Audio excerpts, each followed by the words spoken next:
अस्सलामुअलैकुम जी, iPad institute से आपसे मुखातिब हूँ। ये देखिए, आज हम 16 बॉल इंजन का ये ट्रेनिंग कर रहे हैं। तो इसमें जब इसका मैनीफोल्ड खोला है, इस तरह से ये ऊपर से ये वाला कवर इसका उतर जाता है। जब इसका ये वाला कवर उतरा है तो अंदर ऑयल के बेशुमार बुरे हालात थे, यानी ऑयल जमा पड़ा था, बहुत ज़्यादा खोला था। तो उससे एग्जॉस्ट सारा आपका इनटेक की एयर भी सब ब्लॉक हो रही होती है, पिक भी गाड़ी की कम होती है। देखिए कितना कितना उतर रहा है।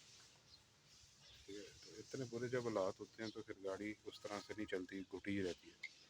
तो इसको प्रॉपर जो है वो WD-40 से साफ़ करना है। पहले तो हम इसकी ये जो जमी हुई है इसको उतारेंगे, उसके बाद इंशाल्लाह फिर इसको WD-40 से साफ़ करेंगे। ये 16 वॉल्व इंजन है टोयोटा का, 98 मॉडल तक आता रहा। EFI इंजन है जैपनीज़।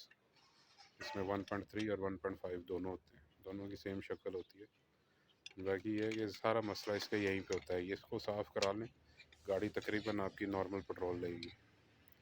जब यही गंदा हुआ होगा और घुटा होगा, क्योंकि इसमें बहुत सारे जो है इनटेक और एग्जॉस्ट के पाइप लगे हैं, तो वो सारे पाइप जो है वो एक तरह से चौक चल रहे होते हैं, ब्लॉक हुए होते हैं। बहुत शुक्रिया।